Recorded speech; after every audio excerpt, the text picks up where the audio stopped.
Good morning and Merry Christmas. Thank you for joining us, although it be virtually on this Christmas morning. I also want to say thank you for allowing us to bring this service to you in this way so that our staff could have some much needed rest as well as time with their families. This morning we're going to share a few Christmas carols, and also I'm going to be delivering a short Christmas message. I pray that you will enjoy this time together as you also enjoy time with family and friends.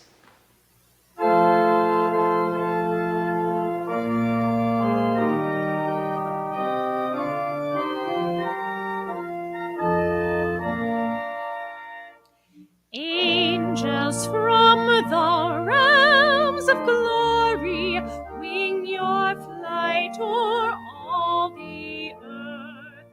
Ye who sing creation's story, now proclaim Messiah's birth. Come and worship, worship Christ the newborn King. Shepherds in the fields abiding, watching o'er your flocks by night.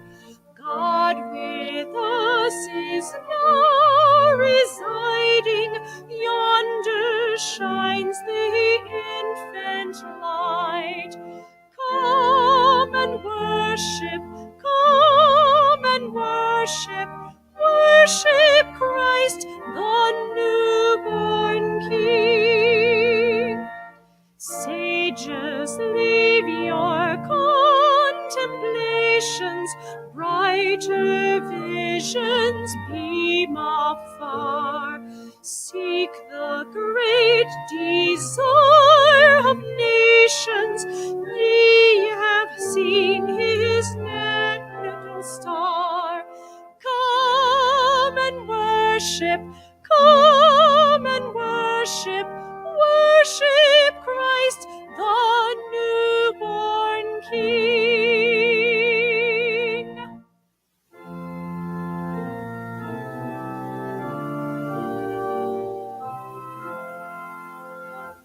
Jesus, our brother strong and good, was humbly born in a stable rude, and the friendly beast around him stood.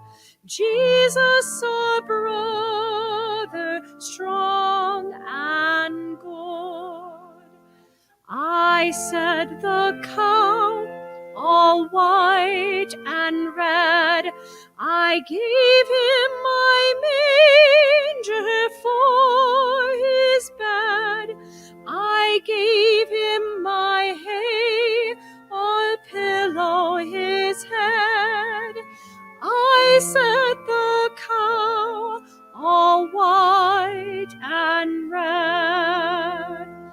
I set the dove from the rafters high.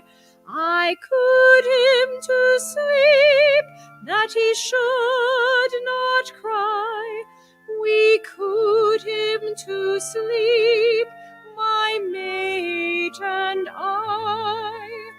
I set the dove from the rafters high. Thus all the beasts by some good spell in the stable dark were glad to tell of the gifts they gave Emmanuel. The gifts they gave Emmanuel.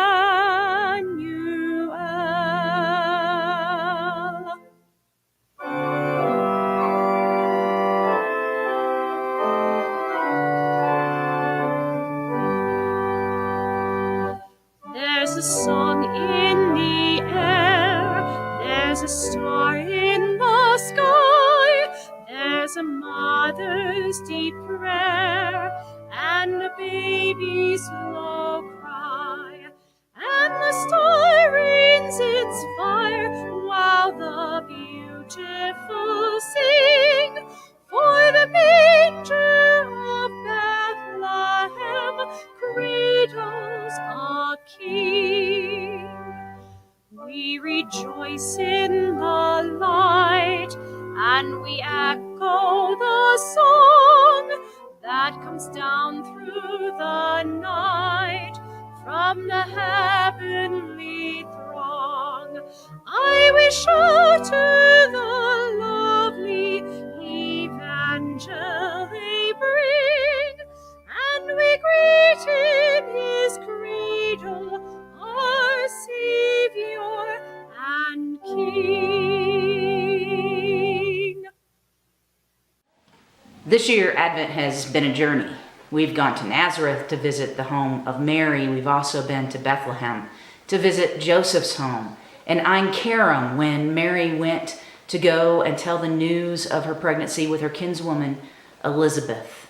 And then last night, we finally made it back to Bethlehem with the Holy Family as Jesus was born. But you know, when I think about this story, with this Christmas story, and what happens after Christmas Eve service and Advent is over, it kind of reminds me of when I brought Casey home from Ethiopia. And many of you know that story, some of you may not, but here's how it kind of reminds me of the Advent season and what happens after we finally get Jesus in the manger and he is born. From the time that I turned in paperwork, when I decided to adopt, from the time I got that paperwork turned in and I wrote the big giant check that you have to write, it was about 2 years before I finally got to bring Casey home. And it was 2 years of anticipation and waiting. It was a kind of Advent for me, right? Because that's what Advent means, is waiting with anticipation for something to happen. And it was a long Advent for me. It was 2 years of waiting and not knowing and wondering what this was going to be like. And when I finally got to Ethiopia, I didn't realize that I would be bringing Casey home with me on that trip.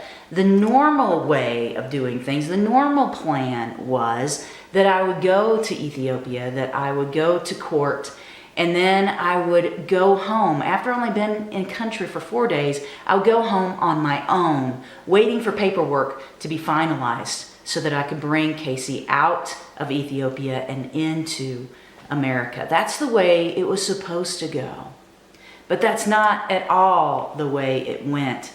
Because of some crazy circumstances and a measles outbreak, they asked me if I could go ahead and take custody of Casey while I was on that first trip. And so I did, and I took him with me to the guest house where I had been living for a few days, and I was just kind of there in this waiting period with him. Like, we couldn't leave the country until all of his paperwork was done. And my life changed for sure at that point, you know? It was weird though, because it wasn't what I had thought about when finally Casey and I were together, because we were away from home. We weren't in the home setting, and it was very different than it would be at home. I was in a guest house, and there were other families there who were adopting, and so there were a lot of people to help me take care of him. Now, it was difficult to feed him and find clothes for him, on all those other things that I wasn't prepared for. And but I did have some built-in babysitters, and I wasn't working, and so it was kind of like I was on a holiday, like I was on vacation, and you know, it was not that huge of a deal because I could sleep when he was napping, and it was a disruption, of course, and it was different, but it wasn't what it was going to be like when we got home. When we finally did get home, after 37 days of what we had been doing, things really started to get real, because I had to change everything. And I thought I was going to have time to make that adjustment. I thought I was going to have another few weeks at home on my own before I made this huge adjustment.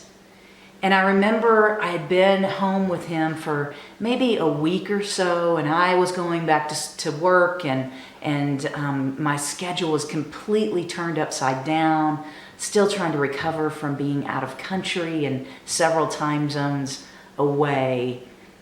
And I was feeling a loss almost, a grief about what my life had been and how much my life was changing, because having Casey in my life changed everything. It changed my schedule. It changed my social life. It changed how I spent money. It changed everything about me. And I remember one day coming home from work really, really tired. And of course, after I picked up Casey from daycare, he was excited to see me and he just wanted to play. And I was really tired.